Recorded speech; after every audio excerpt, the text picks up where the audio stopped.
c'est essentiel que vous soyez assurés, parce que Jésus vous a fait une promesse et vous a assurément promis d'être sauvés.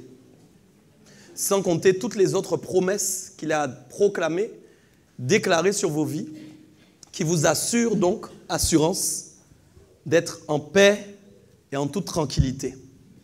Donc je vais parler ce soir d'un enseignement vraiment important justement à travers cette thématique. Nous allons voir comment nous pouvons avoir cette assurance, comment être sûr que nous pouvons être dans cette assurance. D'accord?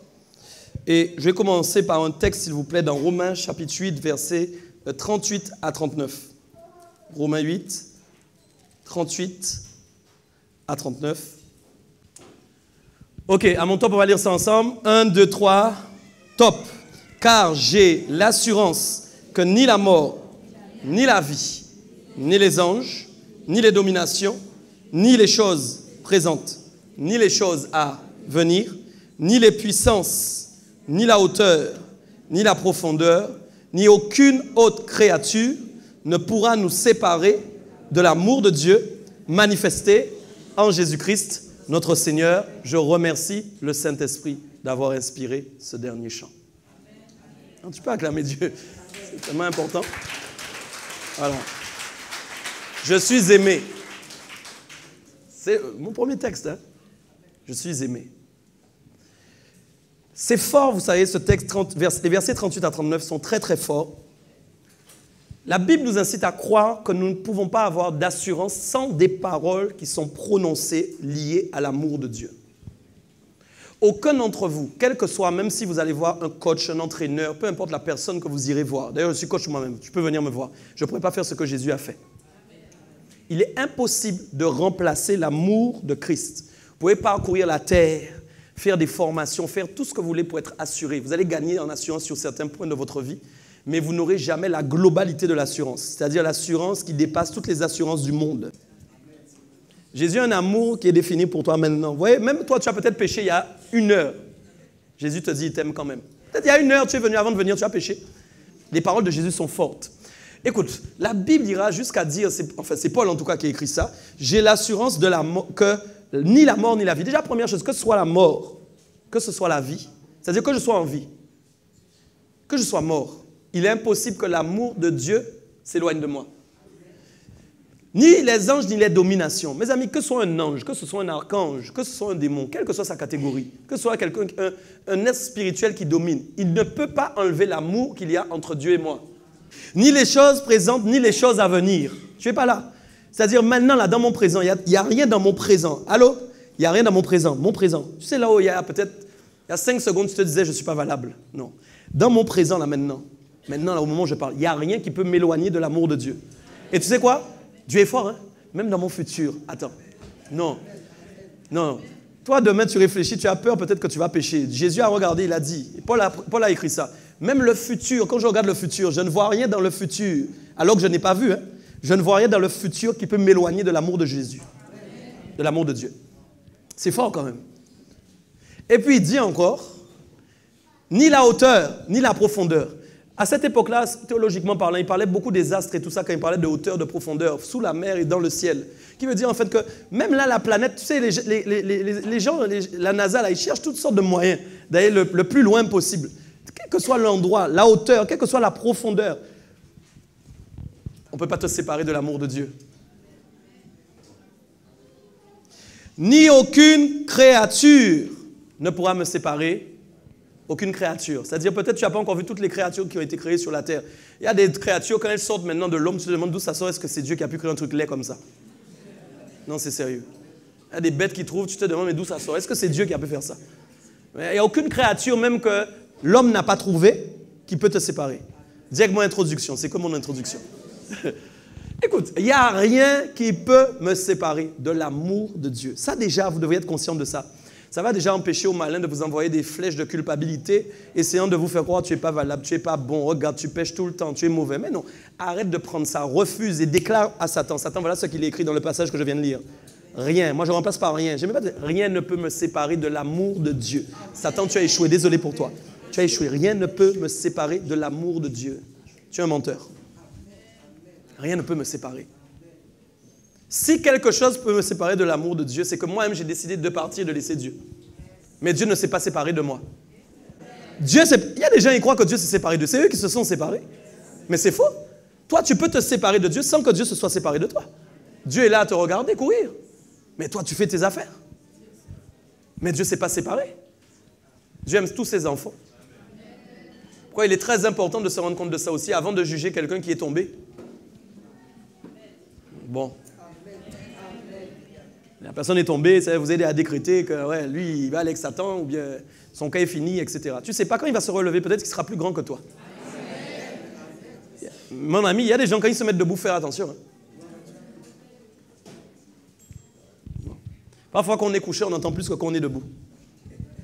Que veut dire assurance en grec? Assurance en grec se dit pito, qui veut dire en fin de compte d'abord persuader, mais aussi se confier, apaiser. Dis avec moi persuader. Donc en fait, Dieu veut te persuader qu'il t'aime. Moi, je comprends Dieu. Vous voyez, vous lisez en fait assurance, mais le bon mot même qui est fort, c'est persuader. Dieu a envie de te persuader qu'il t'aime parce que Dieu voit que les gens ne croient pas qu'il l'aime, qu'il vous aime. On entend parfois parler d'amour de Dieu, mais on n'expérimente pas l'amour de Dieu. Ça, c'est un vrai problème en fait. L'amour de Dieu, en plus, ne se manifeste pas tout le temps comme vous avez envie qu'il se manifeste ou selon, en fin de compte, finalement, les desseins que vous-même vous avez faits, estimant que c'est ainsi que l'amour, en fin de compte, doit se manifester. Dieu a une façon de manifester son amour, même par des moments, vous ne voyez même pas qu'il a manifesté son amour envers vous. Vous savez, il y a une chose qui est simple. Quand je me lève le matin, déjà, c'est l'amour de Dieu qui m'a permis de me lever. Avant même que j'ai fait quoi que ce soit, si je me suis levé ce matin, c'est que l'amour de Dieu s'est manifesté envers moi. L'amour de Dieu a suffi pour me laisser en vie. C'est des petites choses que les gens ne voient plus, mais qui sont pourtant essentielles.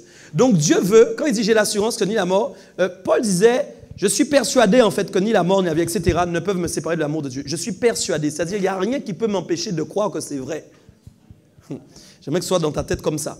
Donc il veut vous amener à être convaincu vous-même, okay, à croire en tout cas en cette chose, que vous êtes assurément aimé de Dieu. Et donc, je disais, la question que je vous pose ce soir, effectivement, j'ai dit, je dois être sûr qu'il est en moi. J'ai dit avec moi, d'ailleurs, ce n'est pas avec moi, hein, qu'il est en moi, d'accord? C'est ça le thème, j'ai l'assurance qu'il est en moi. Être assuré que Dieu habite en moi. Ça, c'est la question la plus importante, en fait, parce qu'un homme ou une femme qui n'est pas sûr que Dieu habite en lui, je vous assure, c'est comme une maison, en fin de compte, qui est mal bâtie. Je peux vous le dire. Ce ne sont pas les questions, en fait, qu'un chrétien peut se poser. Est-ce que vraiment Dieu habite en moi? Je vais vous montrer ça. On va voir ce soir comment on peut arriver à avoir une réponse ferme, une réponse sûre, d'accord, sur ces choses. Je vais vous dire, votre assurance va provenir d'abord de votre libération par l'Esprit de Dieu. Et c'est de ça dont je vais parler ce soir. Il ne peut pas y avoir d'assurance pour vous. Vous ne pouvez pas être assuré, confiant, si vous n'avez pas encore compris de quelle façon, en fin de compte, vous avez été libéré par le Saint-Esprit. Je vais vous donner des choses fortes ce soir qui vont vous faire du bien et qui vont vous montrer à quel point Dieu vous aime. Vous voulez ça ou pas? Bon. Moi, je dis, Dieu a mis des preuves. Dieu a dit j'aime, mais en plus de ça, il a mis des preuves. Je vous assure, il y a des preuves de son amour. On va prendre la parole de Dieu ce soir, tranquillement. Romains 8, verset 1. Le verset 1 est très important. Vous savez ce que dit le verset 1? Dis avec moi preuve, on va s'amuser ce soir. Ouais, voilà une preuve. Écoute ça. Il n'y a aucune condamnation pour ceux qui sont en Jésus-Christ. Je répète, il n'y a donc aucune condamnation pour ceux qui sont en Jésus-Christ. La première chose, vous devez voir la différence entre ce qu'on appelle une condamnation et un jugement. Très important pour que vous compreniez bien les choses. Un jugement, déjà, c'est en fin de compte une réunion qui a lieu pour décider finalement de quelle décision on va prendre. Nous sommes d'accord? Coupable ou non coupable. Ça, c'est pendant la période du jugement. OK? Mais maintenant, la condamnation, c'est quoi? C'est quand c'est fini, en fait. Là, on te dit maintenant perpétuité. Tu es là ou pas? Là, on te dit c'est la mort. Ça, c'est la condamnation. Il faut donc comprendre que dans le cœur de Dieu, je veux dire avec moi amour. Ah. L'amour de Dieu s'est manifesté parce que l'homme était condamné. Le problème de Dieu n'était pas le jugement d'abord, mais le problème de Dieu était en fin de compte la condamnation. C'est-à-dire que l'homme a été condamné à cause d'une faute. Bon. À cause d'une offense. Tu sais, en fin de compte, quand tu aimes quelqu'un, si tu apprends, mais écoute, si toutes les personnes que vous aimez, si on vous apprend qu'elle meurt demain, vous allez pleurer, c'est normal. La première chose que vous allez faire, si vous apprenez que quelqu'un meurt demain, vous savez c'est quoi? Vous allez aller lui manifester votre amour. Si on vous dit maintenant que quelqu'un meurt demain, vous partez avec votre voiture, le seul désir que vous aurez, c'est manifester de l'amour à cette personne. Donc comprenez bien que quand Dieu a regardé la terre et l'état de son peuple, la seule chose qui résonnait dans son cœur, c'est que son peuple était condamné. La motivation donc du cœur de Dieu est venue à partir du moment où il a su que l'homme était condamné, c'est-à-dire sa création, ses enfants. C'est aucun juge, c'est aucune personnalité riche qui a dit ça. Mes amis, Dieu a dit lui-même par l'intermédiaire de son Fils. Vous devez comprendre ça. Il n'y a aucune condamnation pour ceux qui sont en Jésus-Christ. Dis avec moi, en. C'est important. Les gens vont dire maintenant, je crois en Jésus. Ce n'est pas la même chose que je suis en Jésus. Je veux que tu comprennes très bien ce que je vais dire ce soir. Je peux dire que je crois en Jésus, mais ce n'est pas la même dimension que quand je suis en Jésus. Écoute-moi bien, sur la terre, beaucoup de gens croient en Jésus. Les gens lisent la Bible comme un livre. Tu sais que Jésus existe? Je crois qu'il existe. Beaucoup de gens peuvent vous dire qu'ils croient qu'il existe. Vous verrez des scientifiques vous dire, mais oui, Jésus existe. Ils croient en Jésus. Mais ça ne veut pas dire qu'ils sont en Jésus. Ou que Jésus même est en eux. D'accord? Il y a donc une différence quand on dit je crois en Jésus, d'accord? Et une différence qu'on dit pour ceux qui sont en Jésus-Christ. Donc, comprenez bien que l'enlèvement de la condamnation, quand Dieu enlève, il ôte la condamnation, ce n'est pas réservé à tous. Sinon, ce serait trop facile. Tous les gens qui disent « je crois en Jésus », c'est bon, ils ne sont plus condamnés. Il y a une différence entre le « je crois en Jésus » et le « Jésus, je suis en Jésus ». Donc, la condamnation, il n'y en a plus pour toutes les personnes qui sont en Jésus. Mais je vais expliquer c'est quoi la différence. Donc ça, déjà, c'est une parole forte. Parce que Dieu assure, c'est une assurance que tu as, que déjà, il n'y a plus de condamnation. OK, on est d'accord sur ça? Ce n'est pas fini. Romains 5, versets 14 à 15. Je vais beaucoup prendre la parole aujourd'hui parce que je serai plus en enseignement. Écoutez. Romains 5, 14 nous dit quelque chose. Cependant, la mort a régné depuis Adam jusqu'à Moïse, même sur ceux qui n'avaient pas péché, par une transgression semblable à celle d'Adam, lequel est la figure de celui qui devait venir. D'accord? Verset 15. Mais il n'en est pas du don gratuit comme de l'offense. Suivez-moi bien ce soir. Car si par l'offense d'un seul, il en est beaucoup qui sont morts, à plus forte raison la grâce de Dieu et le don de la grâce venant d'un seul homme, Jésus-Christ, ont-ils été abondamment répandus sur beaucoup? Dis-moi amen à ça. On va parler ce soir. Regarde bien ce qui est exprimé déjà. Il y a une différence dans ce passage entre ce qu'on appelle le don gratuit et l'offense. Je veux que tu me suives. Dis avec moi don gratuit et offense. Un don gratuit et une offense. La Bible dit qu'il y a une différence. Regardez bien ce qu'il est écrit. Il est dit que la mort avait régné depuis Adam jusqu'à Moïse. Pourquoi? Parce que quand Adam a péché, vous savez que la mort est entrée. J'ai rien appris. On est d'accord? Et il dit bien que même sur ceux qui n'avaient pas péché, c'est-à-dire des gens qui n'avaient rien fait. Allô? Tu vois, toi, en fait, il faut bien voir les choses. Peut-être la personne était là tranquillement, elle n'a rien fait, mais il y a une transgression qu'elle n'avait pas commise qui est tombée sur elle. Entends bien ce que je te dis. C'est-à-dire, moi, j'ai rien fait. Adam a fait quelque chose, mais la transgression qu'il a commise est tombée sur moi. Ça, c'est quand même problématique, non? Et écoute bien. Donc, même sur ceux qui n'avaient pas péché par une transgression semblable à celle d'Adam. C'est-à-dire que ce n'est pas parce que tu n'as pas mangé du fruit de l'arbre de la connaissance du bien et du mal que tu n'as pas péché. Tu m'entends bien? Ouais. Donc, même si je n'ai pas fait la même chose qu'Adam, mais à cause de la transgression d'Adam, il y a quelque chose qui s'est passé qui nous a tous condamnés. Ça, c'était le passé, hein? OK? Regardez bien verset 15. Mais il n'en est pas du don gratuit comme de l'offense. Car si par l'offense d'un seul, il en est beaucoup qui sont morts, à plus forte raison, la grâce de Dieu et le don de la grâce venant d'un seul homme, Jésus-Christ, ont-ils été abondamment répandus sur tous. Voilà, vous comprenez ça. J'ai dit, il y a une différence entre, écoutez bien, le don gratuit et l'offense. Ça, c'est important. Dis avec moi offense que tu comprennes bien. Une offense a tué des milliards d'hommes. Une offense a tué des milliards de personnes. Mais la Bible dit, écoutez bien plus loin, le don gratuit maintenant, qu'est-ce qu'il a fait? Écoutez bien, le don gratuit a été abondamment répandu sur... D'accord, ok. Donc, don gratuit veut dire qu'on m'a donné quelque chose quelque chose que je n'ai pas payé, mais pourtant qu'on m'a offert. Est-ce qu'on est d'accord toujours? Donc, il y a une différence entre le don gratuit et l'offense. On est d'accord. Romains 5,16, c'est pas fini. On va lire encore. Il n'en est pas du don comme de ce qui est arrivé par un seul qui a péché, car c'est après une seule offense que le jugement est devenu... Non, suivez bien ce que je dis, c'est très important. C'est un texte un peu compliqué, complexe, mais il faut le comprendre. Tandis que le don gratuit devient justification après plusieurs offenses. Bon, écoutez, il y a des termes dans la Bible qui se sont transformés à cause de ce que Jésus a fait. Lisez bien. Il n'en est pas du don comme de ce qui est arrivé par un seul qui a péché, car c'est après une seule offense que le jugement est devenu quoi? Donc, ce qui veut dire, suivez-moi bien, une seule chose existait avant que le péché entre, c'était le jugement. Je répète, avant que le péché entre dans le monde, il y avait uniquement une notion de jugement. Vous n'avez pas encore compris. La condamnation n'existait pas.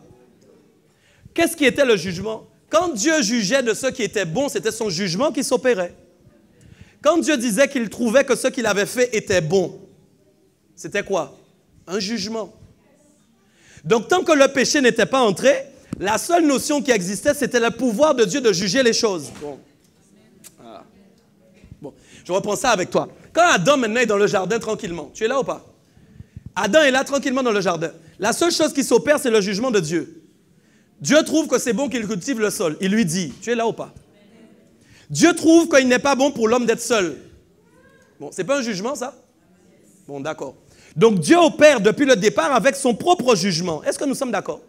Mais quand maintenant Adam a désobéi, qu'est-ce qui s'est passé? Ce qui s'appelait normalement jugement dans la vie de l'homme s'est transformé en quoi? C'est pourquoi il est écrit, car c'est après une seule offense que le jugement est devenu quoi? Il y a donc eu une transformation de quelque chose qui finalement était bon, mais finalement qui est devenu mauvais. Dieu n'a jamais mis dans son cœur le mot condamnation au moment de la création. Ah, mes amis, comprenez bien. Vous n'irez jamais dans le jardin tant que le péché n'est pas entré dans le monde, que Dieu dit dans le jardin, je vais te condamner si tu n'obéis pas. Ce n'est pas une notion qui existait. Donc le monde n'était pas condamné et il n'était pas prévu qu'il soit condamné. Ce n'était pas ça. Donc il y a eu une transformation et il dit, tandis que quoi maintenant? C'est ça qui m'intéresse. Le don gratuit devient quoi? Justification. Donc la clé, ce qui a combattu la condamnation, c'est quoi? C'est toi qui me réponds. C'est la justification.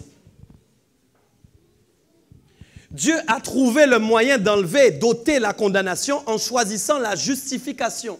Il fallait que Dieu vous justifie, amen, pour que vous ne soyez plus condamnés. Bon, si ça, ce n'est pas une preuve d'amour, je ne sais pas. Mais écoute-moi, si maintenant on te dit que tu es condamné à mort, la seule chose que tu vas attendre, c'est que quelqu'un fasse quelque chose pour te rendre juste aux yeux de la loi. Si maintenant c'est toujours... Vous savez qu'il y a des endroits aux États-Unis où on condamne toujours les gens. Mais la seule chose que le condamné peut faire, c'est appeler quelqu'un pour lui dire, trouve des preuves qui vont me justifier. Ah, donc quand Dieu voyait que l'homme mourait, qu'il était condamné, Dieu a dit, je vais trouver des moyens, des preuves, qui vont me permettre sur base de ces preuves de le justifier, afin que la condamnation soit annulée. Les amis, c'est ça l'amour. Quand tu aimes quelqu'un, tu vas faire des enquêtes que personne n'aurait fait à ta place. Aïe, aïe, aïe, aïe, aïe, aïe, aïe. J'ai vu un film véridique sur ça il n'y a pas longtemps où quelqu'un a motivé quelqu'un à faire une enquête parce qu'il savait que la personne était un faux accusé. Par amour. Est-ce que vous comprenez ça? Donc l'amour de Dieu l'a motivé à faire des recherches pour que vous ne soyez plus condamnés, mais pour que vous soyez justifiés. Mes amis, comprenez quelque chose. Quand quelqu'un est condamné, il est entaché. Il est impossible que quelqu'un soit condamné sans qu'on ait dit de mauvaises choses sur lui. Même les gens maintenant qui sont condamnés faussement, vous avez déjà vu qu'ils annulent une condamnation à mort parce que finalement ils se rendent compte plus de 30 ans après que la personne finalement n'était pas en fin de compte. Mes amis, vous n'avez jamais entendu ça? Mais je vous dis une chose, la personne qui pendant 30 ans on l'a entaché en lui disant tu es un violeur, même si 30 ans après on lui dit tu es plus un violeur, vous croyez que sa vie va être normale? Gloire soit rendue à Jésus, parce que même quand tu as couru 30 ans, ta vie est devenue normale. Non, mais est-ce que vous me comprenez bien? C'est ça qui est fort. Même le condamné, là, même si on dit maintenant, c'est pas lui qui a fait, les gens vont faire de la pub, c'est pas lui, c'est pas lui. Il y a quand même des gens qui vont le voir dans la rue qui penseront que c'est lui. Même on a dit, il est un violeur pendant 30 ans, c'est pas le gars qui a fait. Si toi-même tu es avec ta petite fille, toi-même tu es capable de partir. Sérieusement. Parce que la vie de cette personne est entachée. Or, Dieu lui a eu la capacité de nous justifier à un tel point qu'il a effacé l'ardoise. Mes amis, ça c'est fort. Mais non, mais c'est ça, mais ça c'est incroyable. Donc il veut dire, et là où c'est puissant, c'est que toi tu sais dans ton cœur la façon dont il efface ces choses. Parce que peut-être que le monde ne voit pas qu'on l'a effacé, mais comme toi tu vois qu'on a effacé, même quand les gens te critiquent sur base de ce que tu faisais dans le passé, ça n'a plus aucun impact sur ta vie, parce que tu sais que ton ardoise est effacée. Si toi là maintenant tu as été renouvelé par Dieu et ton ardoise a été effacée, mais que quand les gens sortent ton dossier du passé d'il y a 10 ans, et que ça te touche encore, c'est que tu n'as pas encore compris qui est-ce qui t'a justifié. Désolé de te l'annoncer. Si tu vis dans le passé, mes amis, tu n'as pas encore compris. Si tu es encore dans cette dimension-là, c'est que tu n'as pas compris à quel point tu as été justifié. Le diable, voyant que tu n'as pas encore compris à quel point tu as été justifié, utilise les choses passées pour essayer de t'entacher et pour te faire couler. Parce que le diable doit savoir, il doit connaître, il doit reconnaître en toi que tu as compris, que tu as la connaissance divine de ton papa, que tu sais ce qu'il a fait. Vous devez connaître sur le plan légal, le plan de la loi, ce que vous avez fait, ce que vous avez gagné en Christ. Tu dois savoir, par manque de connaissance, mon peuple périt. Parce que vous n'avez pas assez de connaissance à quel point sortez l'épreuve au diable, sortez l'épreuve au nom de Jésus, de la mort de Dieu pour vous. Vous allez voir comment il va fuir. Résistez au diable et il fuira loin de vous. Il y a des moyens de lui résister en lui sortant d'épreuves, des dossiers appliqués dans vos vies qui démontrent, qui font la démonstration qu'il n'a plus aucun pouvoir dans vos vies. C'est très sérieux. Le diable est un menteur. Il n'a plus aucun pouvoir. Le diable n'a aucun pouvoir dans ta vie. Mais écoute-moi bien. Le diable n'a aucun pouvoir dans ta vie. Les gens sont là à chipoter avec le diable. Le diable, quoi? Le diable, quoi? Je parle que de Dieu. Je n'ai pas de temps pour parler des gens inintéressants. Je n'ai pas de temps pour parler des gens qui ne m'intéressent pas. Parce que si j'ai compris ce que j'ai reçu, je n'ai plus le temps de parler avec toi. Tu vois pas? Je discute avec toi tant que je n'ai pas compris. Mais quand j'ai compris, mon ami, je ne suis plus là. Je ne suis plus là. Est-ce que vous me comprenez bien? Dieu ne m'a jamais dit de chipoter avec le diable. Dieu m'a dit de lui résister. Il va partir. C'est tout. Il n'y a que les démons que je chasse. Le reste ne m'intéresse pas. C'est sérieux. Écoutez, je n'ai pas fini. J'ai dit donc le don gratuit devient une justification. Donc c'est pour ça, vous devez avoir beaucoup de connaissances et vous devez avoir beaucoup de compréhension de la Bible. Il y a des mots qui se transforment en d'autres mots. Donc quand maintenant je te dis justification, tu entends quoi? Tu entends don gratuit. J'aimerais te dire que dans la Bible, derrière un mot se cache un autre mot. Quand je dis justification, tu entends don gratuit.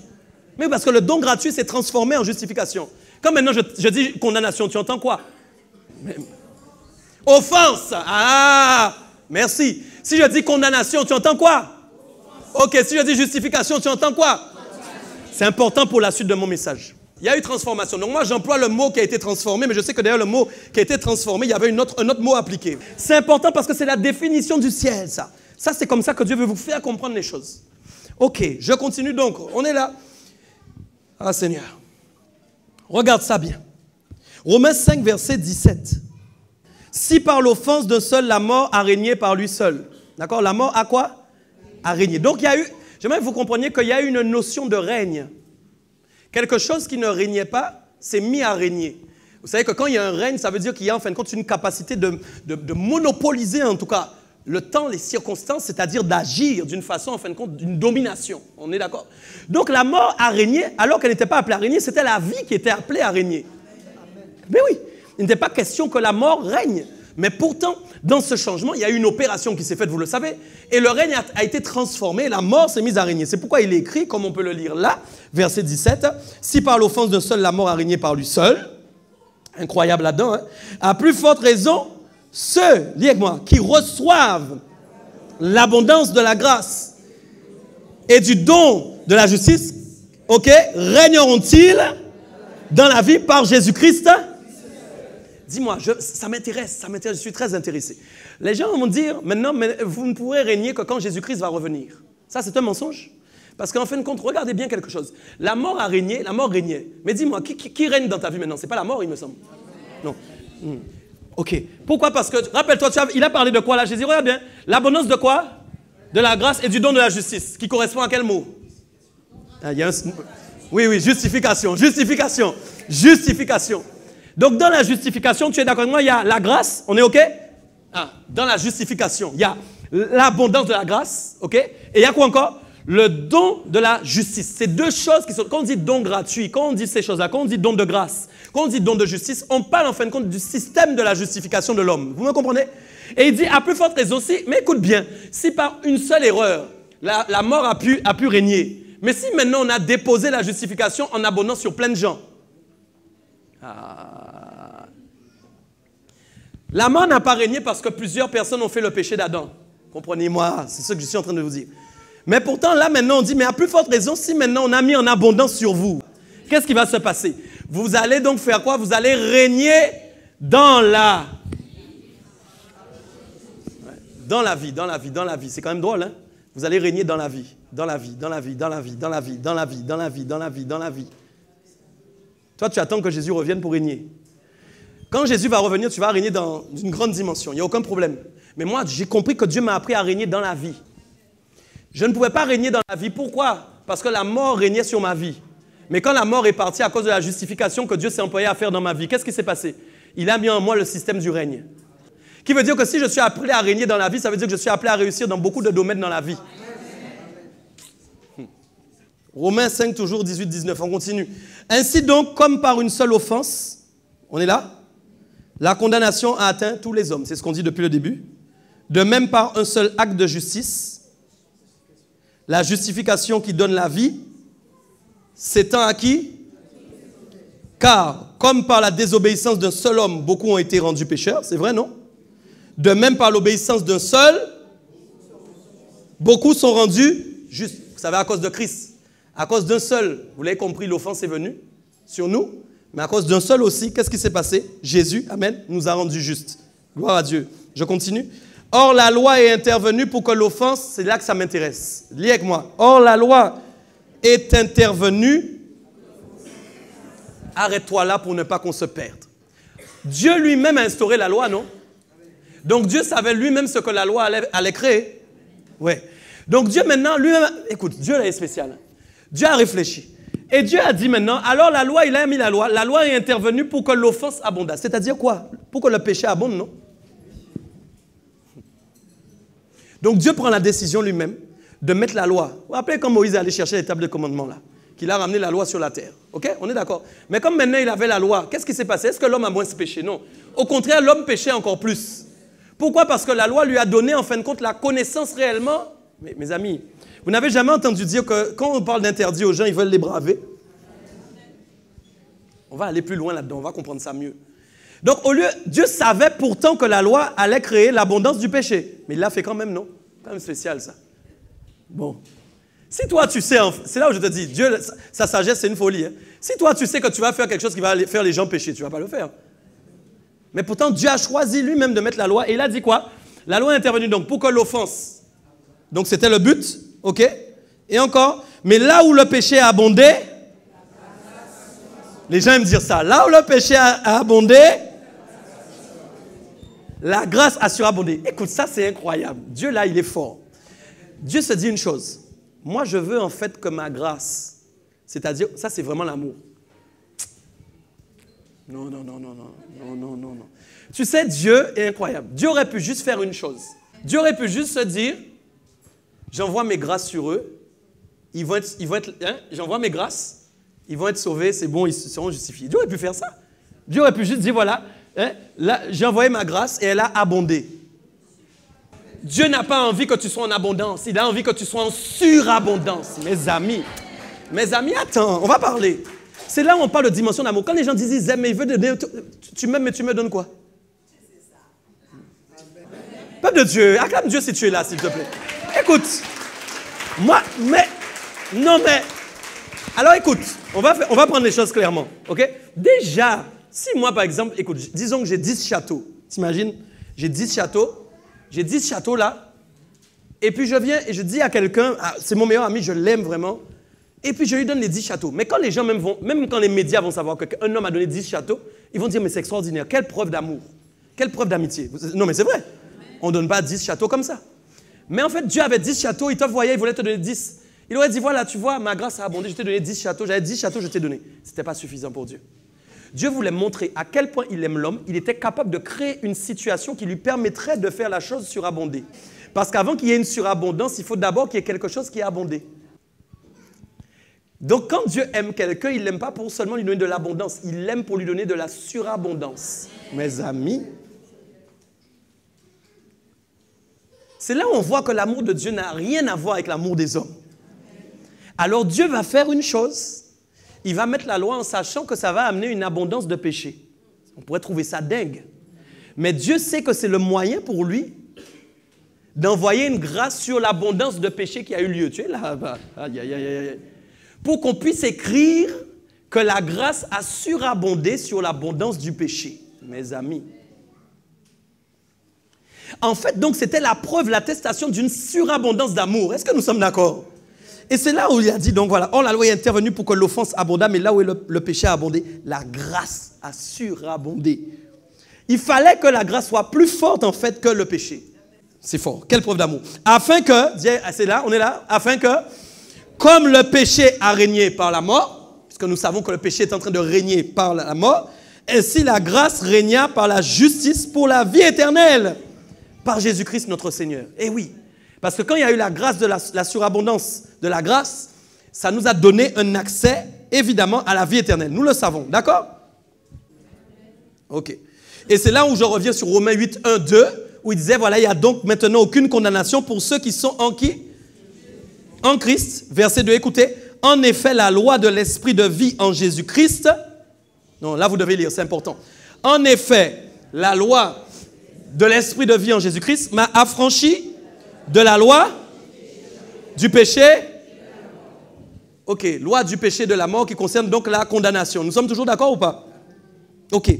Mais je te pose une question. Qu'est-ce qui m'a libéré? La loi de l'esprit de vie. La loi de l'esprit de vie qui me permet d'être affranchi de la loi de la mort. Ok, très bien. J'aimerais te poser une question. On va arriver. La Bible dit donc, il n'y a donc maintenant aucune condamnation pour ceux qui sont en Jésus-Christ. Vous savez que quand on lit en, le en fait office de demeure.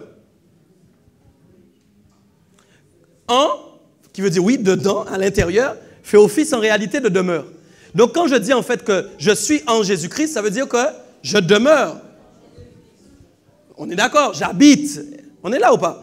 Donc la dimension d'habitation, elle est réelle, d'accord? Donc c'est ce qui fait la différence. Et j'ai dit donc deux choses. Rappelez-vous, tout à l'heure, j'ai parlé de quoi? Justification et condamnation. J'ai dit justification égale quoi? Hein? Il cherche. Don gratuit. Et j'ai dit quoi? Condamnation égale? Offense. D'accord, maintenant je vais te donner une autre encore. J'ai dit le verset 2. En effet, la loi de l'esprit de vie en Jésus-Christ. La loi de l'esprit de vie en Jésus-Christ, c'est la justification.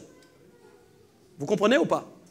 La loi de l'esprit de vie en Jésus-Christ, c'est la justification qui correspond au don gratuit. L'esprit, vous l'avez eu gratuitement, non? Non, mais je veux que vous soyez sûrs. Mes amis, c'est très important ce que je dis. Comprenez chaque mot. Quand je dis le don gratuit, gracieusement, correspond, j'ai dit à quoi? La loi de l'esprit de vie en Jésus-Christ. Pourquoi? Parce que l'esprit de vie, vous l'avez reçu comment? D'accord. On est bien d'accord ou pas? Deuxième point, loi du péché et de la mort, c'est égal à quoi? La condamnation. Si j'étais condamné, c'était à cause de quoi? De la loi du péché. D'accord. Et je lis quoi au verset 2? En effet, la loi de l'esprit de vie en Jésus-Christ m'a affranchi de la loi du péché et de la mort. J'aurais pu lire aussi, en effet, la loi de l'esprit de vie m'a affranchi de la condamnation. C'est pas fini. Alors, écoutez ça, Romains 8, 3 à 4. Car chose impossible à la loi.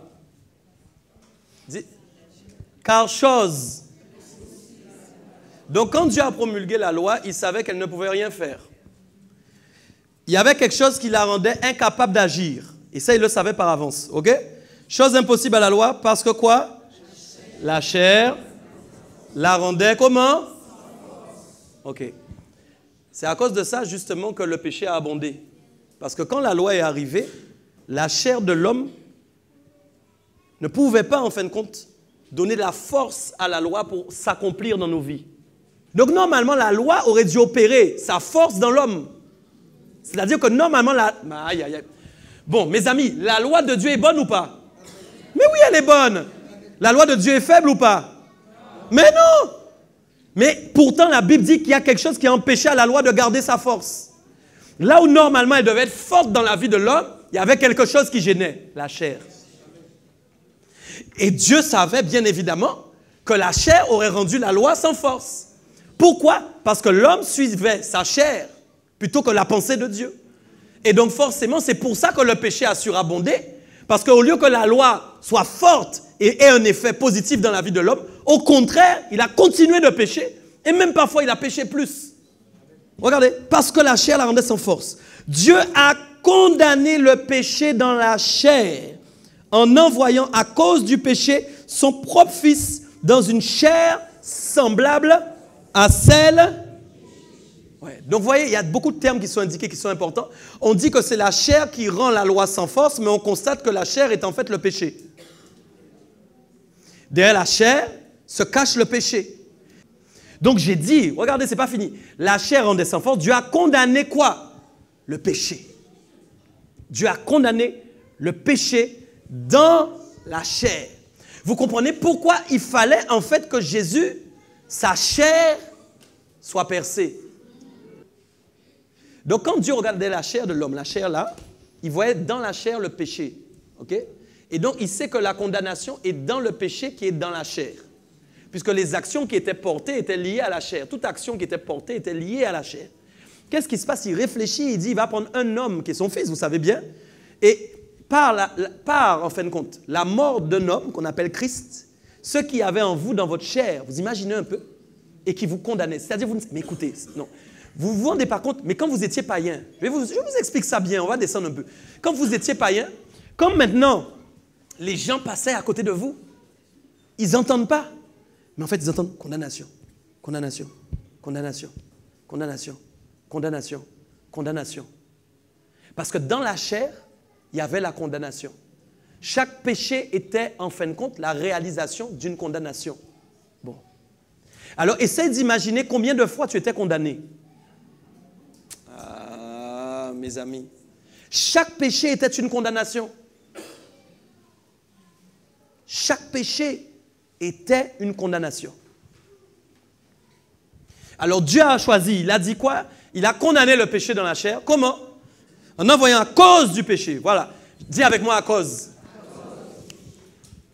Mes amis, j'aimerais que vous compreniez Dieu ce soir.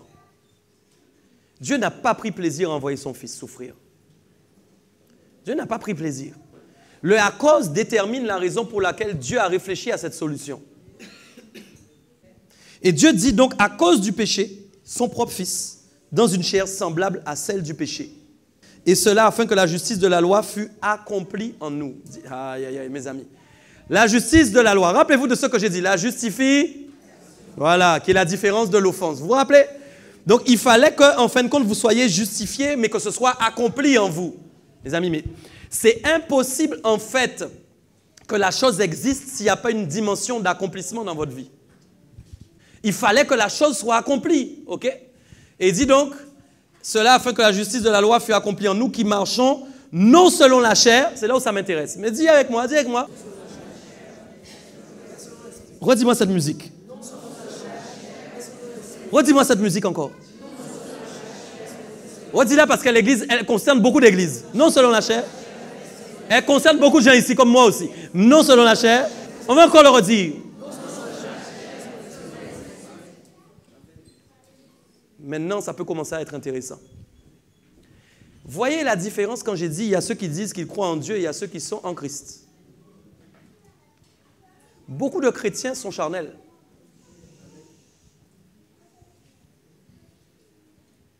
Vous pouvez être là ce soir et être charnel.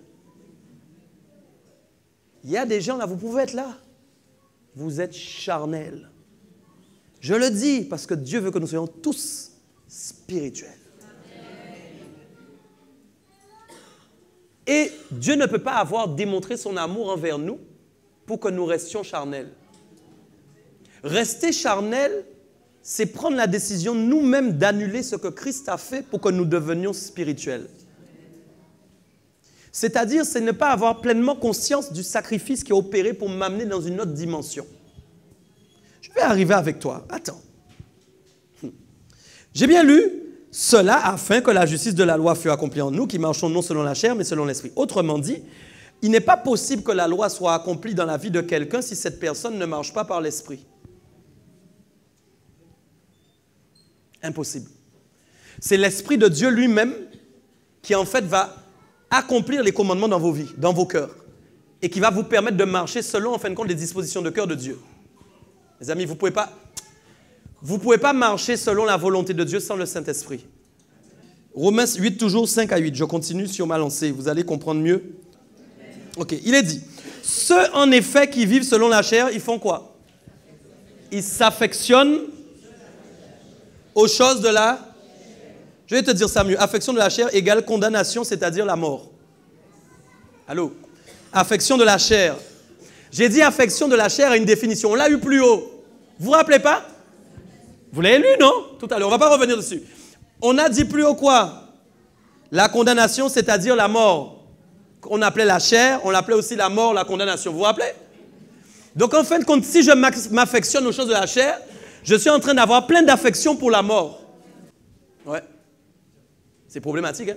Donc, enfin, écoute, bon, quand tu dis Jésus t'aime, mais si tu as compris vraiment le sacrifice de Jésus à la croix pour toi, tu comprends la dimension d'amour pour toi, ce qu'il a fait, ce qu'on est en train d'expliquer maintenant, il est impossible que tu aies envie d'aimer les choses qui te font mourir. Tu ne peux pas dorloter un adultère. Bon, mes amis. Tu ne peux pas dorloter une masturbation. Mes amis, il y a des choses qu'on ne peut pas dorloter. Ce que j'affectionne, c'est ce que j'aime. Ce que j'affectionne, c'est ce que j'aime. Tu ne peux pas avoir de l'affection pour le mensonge. On ne peut pas aimer. Mes amis, on ne peut pas aimer. Vous avez compris c'est quoi la mort? La mort, c'est qu'en fait, on vous interdit l'entrée au royaume des cieux. On a prêché aux gens tout le temps qu'ils pouvaient faire ce qu'ils voulaient, ils seraient sauvés. Soit j'affectionne la mort, soit j'affectionne la vie. Et moi, je crois que le royaume des cieux, c'est la vie et non la mort. Il n'est pas possible que j'affectionne la mort et que je veuille entrer dans la vie. Mais mes amis, mais non. C'est pour ça que quand on parle de règne, les gens doivent comprendre que la première dimension du règne, c'est d'abord dans l'esprit. C'est-à-dire la capacité de régner sur le péché. Je veux dire, mon gars, tu es sous mes pieds. Vous êtes sous mes pieds. La colère, sous mes pieds. Le mensonge, sous mes pieds. L'impudicité, sous mes pieds. L'impureté, sous mes pieds. C'est très sérieux. Vous êtes condamné. C'est moi qui étais condamné avant. Maintenant, c'est vous qui êtes condamné. Vous êtes condamné. L'affection est donc une disposition, un désir que nous avons de choisir ce que nous aimons. Donc, je dois décider d'aimer les choses de l'esprit. Dieu t'aime de cette manière, toi, tu dois l'aimer en retour. Mais comment l'aimer? Aime les choses de l'esprit.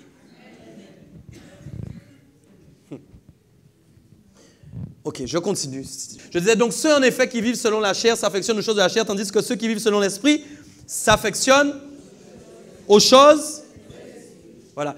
On doit voir quelqu'un qui aime les choses de l'esprit. On doit le voir.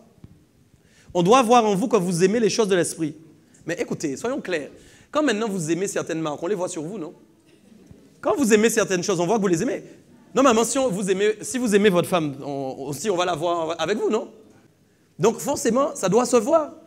Donc il y a des choses qu'on voit sur vous, on sait que vous les aimez parce que vous les portez. À moins que vous forciez à porter des choses. Mais sinon, ce n'est pas possible. Donc si jamais j'aime les choses de l'esprit, on doit voir en moi des choses de l'esprit. Et une des premières choses qu'on doit voir, c'est le fruit de l'esprit, vous le savez. On doit voir en vous le fruit de l'esprit qui se matérialise et qui est vraiment visible à travers votre caractère.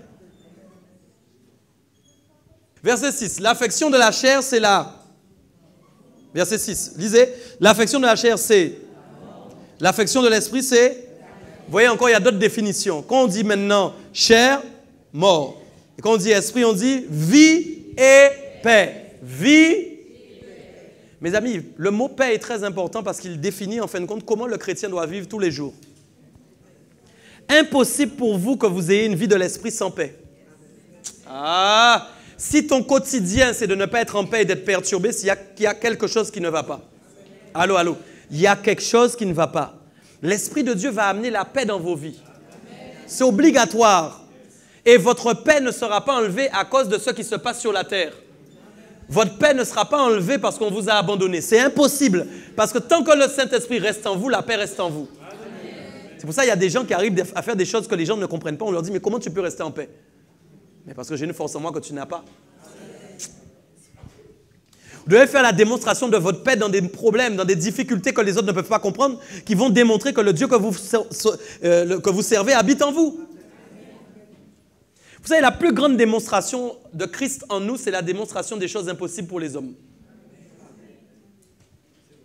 C'est très sérieux. Les choses qui sont naturelles pour les hommes, c'est là que vous allez faire la démonstration de Christ en vous. Quand vous faites la différence. Amen. Alors j'ai dit l'affection de la chair, c'est la mort, tandis que l'affection de l'esprit, c'est la vie et la paix. Car l'affection de la chair, elle est quoi? Elle est inimitié contre Dieu. Ça veut dire que vous ne pouvez pas être quoi? Ami de Dieu si vous affectionnez la chair. Les autres disent, il y a des chants qu'on doit chanter en étant sûr que ce qu'on chante est valable. Il y a beaucoup de chants qui montent nulle part, ce sont juste des chansons, ce ne sont pas des louanges, ce sont des chansons.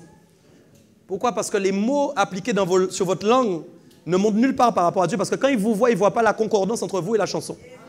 Dieu doit voir que vous êtes accordé avec la chanson pour faire une belle mélodie et un doux parfum qui monte dans le ciel. Quoi, il y a beaucoup de chansons désaccordées parce qu'il n'y a pas d'accord entre les paroles et vous-même. Aïe, aïe, aïe, aïe, aïe, aïe. Accorde les paroles avec toi-même et tu feras une douce mélodie qui montera dans le ciel. Voyez, on ne peut pas chanter « Je suis ami de Dieu » comme ça. Si tu es là à faire doudou, dorloter, le péché, la chair, tu n'es pas ami de Dieu. Tu es ennemi de Dieu. Dieu t'aime toujours. Hein?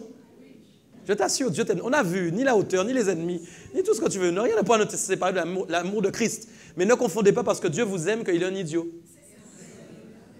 Il vous aime. Mais ce n'est pas pour autant qu'il vous considère comme votre ami, son ami.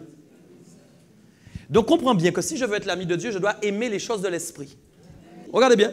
L'affection de la chair est inimitié contre Dieu. Pourquoi? Il y a une raison. Dis-moi avec moi, il y a une raison. Pourquoi? Parce qu'elle ne quoi? Elle ne se soumet pas. Donc le problème, c'est que les gens qui affectionnent la chair sont incapables de se soumettre à Dieu. Et le problème, c'est que l'insoumission est égale en fait à désobéissance et rébellion. Dieu n'est pas ami des rebelles. Dieu est ami des gens qui obéissent. Votre chair là ne vous permettra jamais de vous soumettre à Dieu. Quoi? Je vais expliquer quelque chose. Écoute. Je vais vous dire quelque chose. Les gens, par exemple, entendent, mais il ne faut pas pécher, par exemple. Et puis, ah non. Toi là, non. Ah, non. Mais non, mais c'est pas ça le combat. Tu te trompes de combat? Non, mais mais quoi? Tu frappes quelque chose qui est mort? Vous n'avez pas entendu ce que j'ai. Les gars, au nom de Jésus, non. Tu es dans un mauvais combat. Comment combattre quelque chose qui a été vaincu? Vous êtes vous-même en train de combattre un mort. Vous êtes donc un mort qui combat un mort. C'est le combat des morts vivants. Ça existe, vous voyez? Ça existe, les combats des morts vivants, les films, là, ça existe. Un mort qui combat un mort. En l'occurrence, je te donne ma nouvelle définition. Quelqu'un qui marche dans la chair est un mort qui combat lui-même la mort. Bon. Ou les morts. Nous avons lu, par un seul lobe, la condamnation était, vous avez été justifié. Le problème, c'est ce que vous faites après avoir compris ça. Écoutez, mes amis, si j'affectionne, au lieu de combattre la chair, maintenant tu vas aimer les choses de Dieu. Je suis en train de te donner la clé ce soir. Je vous donne la clé, mes amis, c'est très sérieux. Je suis en train de vous montrer comment on gagne. Au lieu de combattre seulement votre chair comme ça tout le temps, et que tu vois que tu recommences, ça recommence. Aime les choses de Dieu. Parce que plus tu vas aimer les choses de Dieu, tes pensées seront focalisées sur les choses de Dieu. Et donc tes pensées ne seront plus soumises à la chair. Il y a des gens, ils sont sans cesse dans un combat contre la chair, comme ça. Mais ils n'arrivent pas à être focus sur les pensées de Dieu. Si j'aime les choses de Dieu, je vais commencer à beaucoup plus prier. Je vais commencer plus à appeler le Saint-Esprit. Je vais commencer à parler en langue. Je vais commencer maintenant à prophétiser. Je vais commencer à louer. Je vais commencer à adorer. Il y a quelque chose que je vais faire qui va m'attirer vers les choses de l'Esprit. Et donc, comme moi, je suis attiré vers les choses de l'Esprit, même si ma chair veut parler, comme il y a déjà eu une surabondance des choses de l'Esprit, lorsque la chair commence à me parler, elle n'arrive pas à accaparer mes pensées. Pourquoi? Parce qu'elle est soumise à la quantité de présence de Dieu que j'ai mis sur moi pour l'empêcher de parler. Il y a des combats que vous n'avez plus besoin de mener. Soyez plus obéissants et vous allez voir. Il a dit l'affection de la chair est inimitié contre Dieu parce qu'elle ne se soumet pas à la loi de Dieu et qu'elle ne le peut même pas. Ça, c'est grave. Elle ne peut pas. Non mais, les amis, votre chair ne peut pas se soumettre à la loi de Dieu. Il n'y a aucun homme sur terre dont la chair dira « Ah, j'aime la loi de Dieu, je me soumets ». Ça n'existe pas. C'est pour ça que vous avez des combats. Ne sois pas triste. C'est normal que tu aies des combats. C'est normal. Ta chair ne voudra jamais se soumettre à Jésus. Votre chair ne voudra jamais se soumettre à Christ. Non, mais écoutez, jamais. Ne sois pas perdu parce que tu ne comprends pas. Les gens se lèvent, ils ne comprennent pas, ils ont eu un mauvais rêve, ils ne comprennent pas. Mais ce n'est pas étonnant, ta chair est en ébullition tout le temps. Mais même des fois tu as prié, ta chair va vouloir parler quand même. Mais votre chair ne peut pas se soumettre à Dieu. Elle ne peut pas, les amis.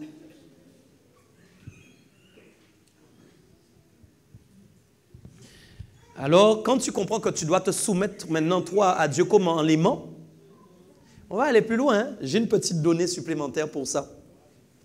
J'ai une petite donnée supplémentaire pour ça. Le Saint-Esprit me disait, la chair vous empêche d'être amis de Dieu parce qu'elle ne se soumet pas à la loi de Dieu. Elle rend la loi sans force. On l'a lu. La force de la loi se trouve donc dans la soumission à Dieu. Écoutez ce que je dis, c'est très clé aussi. La force de la loi se trouve dans la soumission à Dieu. Vous vous rappelez, tout à l'heure en amont, on a dit que la chair rendait sans force la loi. Mais là, je suis en train de vous expliquer que la loi peut retrouver sa force pour les gens qui acceptent de se soumettre à Dieu. Dites-moi, quand on se soumet à Dieu, on se soumet à quoi? On se soumet à la loi de Dieu. Mais nous avons vu aussi en même temps que la chair, vous avez dit que je me contredis. Hein? Non, il faut comprendre la profondeur de Dieu. Que j'ai dit que la chair est capable de se soumettre à... Ouais, c'est bizarre ce que je dis. Je ne me contredis pas. Je vais vous expliquer. Parce qu'il y a des choses que vous pouvez faire dans votre façon d'aimer Dieu qui vont donner de la force à la loi dans votre vie. Et c'est ce qui va permettre à la loi d'être accomplie en vous et qui va vous inspirer pour suivre les commandements de Dieu. Je vais expliquer ça plus calmement. Écoute ce que je dis. Bon. Regardez bien. J'ai le verset clé. Tu vas être très content. Jean 15, 12, 15.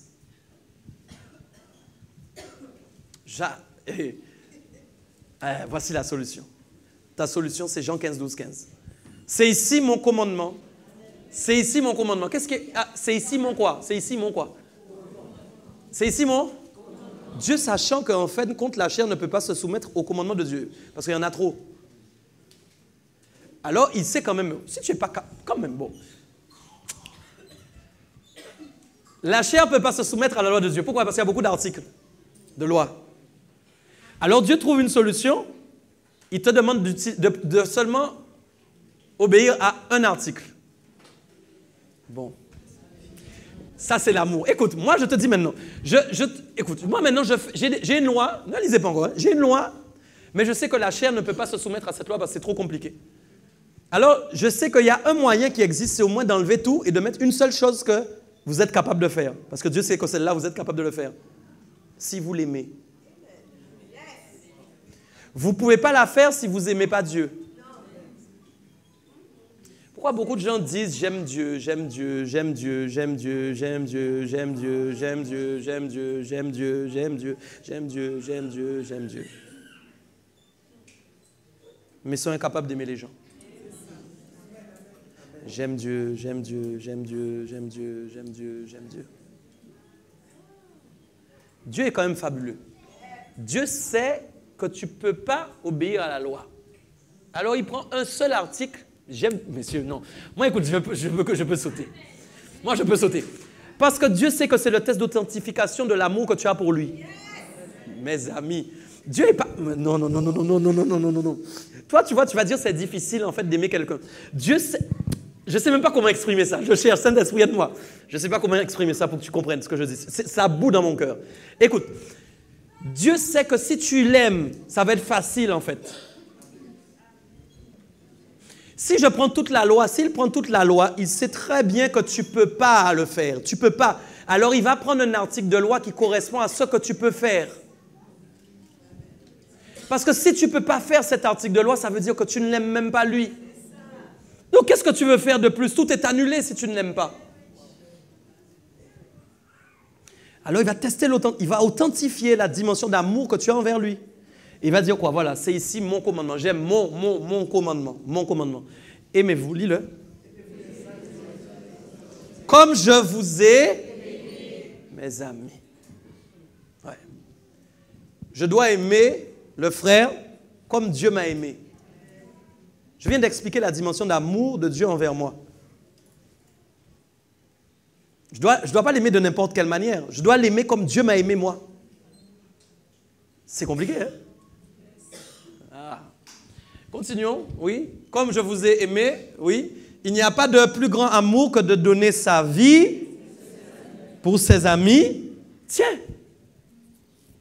Pour qui? Pour qui? Nous avons dit que l'ami, c'est celui qui est capable de quoi? D'obéir. Est-ce qu'on est d'accord? D'obéir à quoi? À ça. Eh oui, mes amis. Quand on aime ses amis, on devient ami de Dieu. Il n'y a pas de plus grand amour que de donner sa vie pour ses amis. Vous êtes mes amis si vous faites ce que je vous... Si vous faites ce que je vous... Je ne vous appelle plus serviteur, c'est important, parce que le serviteur ne sait pas ce que fait son maître. Mais je vous ai appelé amis parce que je vous ai fait connaître tout ce que j'ai appris. Les amis, l'ami, c'est celui avec qui on donne des secrets. L'ami, c'est celui avec qui on partage des choses qu'on ne partage pas avec d'autres personnes. Et c'est pourquoi c'est bien qu'on dit nous sommes serviteurs, etc. de Dieu. C'est vrai. Mais serviteur de Dieu, ce n'est pas en fin de compte la relation qui intéresse le plus Dieu. Pourquoi? Parce que quand je suis serviteur, je ne sais pas ce que mon maître est en train de faire. Pendant que je prêche là maintenant, je ne sais pas moi ce que Dieu est en train de faire. Je ne sais pas qu'est-ce qu'il prépare. Mais quand je suis son ami, maintenant j'entre en discussion avec lui. Pendant que je prêche, il m'a déjà averti de choses qui doivent arriver. Pendant que je prêche maintenant, il m'a déjà dit comment va être ma nuit. Parce que c'est mon ami. Je ne suis pas juste son serviteur.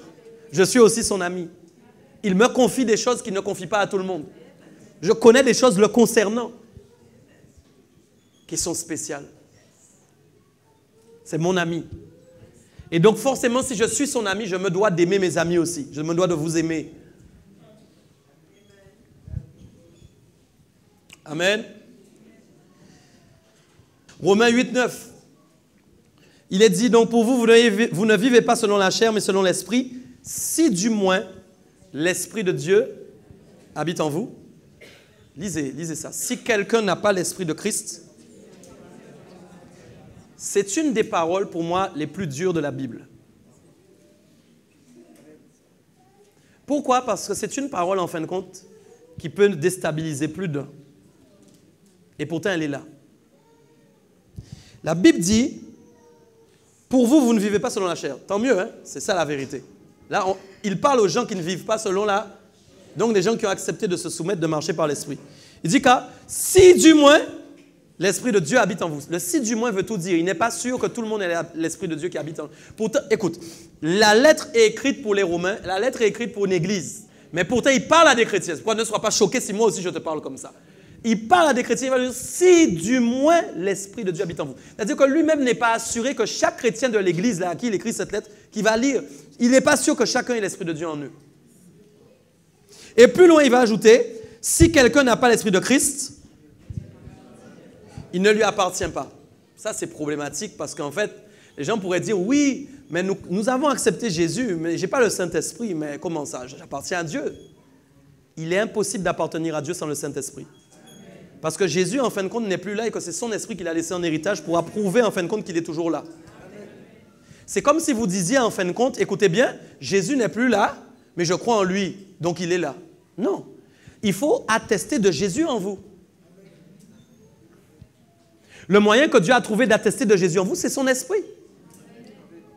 Et donc forcément, mais je vous pose une question, si l'esprit de Dieu n'habite pas en vous, vous marchez par quoi? Comment tu veux marcher par l'esprit sans l'esprit? Mais mes amis, non, sérieusement. Et vous avez vu que si vous marchez par la chair, c'est quoi qui vous arrive? C'est la mort qui vous attend. Donc vous comprenez bien qu'il est impossible pour un chrétien de réussir à marcher par l'esprit sans avoir l'esprit de Dieu. Ce n'est pas possible. Vous devez tous ici avoir reçu le Saint-Esprit. Et si vous ne l'avez pas encore, vous devez le demander ce soir quand on va prier. C'est très sérieux. Vous devez demander le Saint-Esprit. C'est super important. OK? Jean 14, 17, 18, je finis sur ça, va dire quelque chose d'important.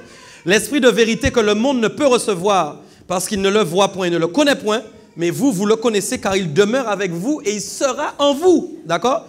Je ne vous laisserai pas orphelins, je vais venir à vous. Allô, qui parle? Jésus. Il leur disait, il va demeurer avec vous. Il y a une différence, regardez bien ça. Vous avez vu la différence de ce que Jésus dit là? Jésus dit, mais vous le connaissez, car il demeure où? Et il sera en vous. Vous voyez qu'il y a deux dimensions différentes? Beaucoup de gens ont la présence du Saint-Esprit avec eux, mais il n'est pas en eux. Ah. Quand Jésus était encore là, il était avec eux. Mais quand il est parti, il a transposé les choses. Maintenant, c'est en eux. Oui. Vous pouvez très bien avoir l'Esprit de Dieu qui est là avec vous. Mes amis, non, c'est sérieux. Ouais. La présence de Dieu peut être là avec vous, Mais il a besoin d'être en vous. Ce n'est pas la même chose. Ce n'est pas du tout la même chose. D'accord? Et c'est ce que Jésus avait prononcé. Jean 14, 23 dit, et je termine sur ce dernier texte, Jésus lui répondit, « Si quelqu'un m'aime, il gardera ma parole et mon Père l'aimera. » Si quelqu'un m'aime, il gardera ma parole et mon Père l'aimera. Si quelqu'un m'aime, il gardera ma parole et mon Père l'aimera. Nous viendrons à lui et nous ferons notre demeure. Ah, tiens donc. Nous viendrons à lui et nous ferons quoi? C'est fort, hein? Notre demeure chez lui. Waouh! On va demeurer, on va habiter chez cette personne. C'est là qu'on habite, c'est là qu'on vit. Quand en fin de compte, les gens disent, mais où est Dieu? C'est chez toi qu'on doit faire toc-toc. Quand les gens disent, mais où habite l'Esprit de Dieu? Tu dis, fais toc-toc. Quand les gens viennent vous voir, où est Dieu? Fais toc-toc. Fais toc-toc. Et quand maintenant les gens vont faire toc-toc, tu vas leur parler de la part de Dieu. Quand quelqu'un habite dans une maison, en fin de compte, il a le monopole. Ça, c'est important. Et forcément, l'influence que vous allez avoir va être totalement différente si vous sortez du avec et en. Le avec, ce n'est pas la même dimension d'influence que dans le en. Le avec est extérieur. Le en est intérieur. Et c'est là où c'est beaucoup plus puissant et beaucoup plus profond. Amen.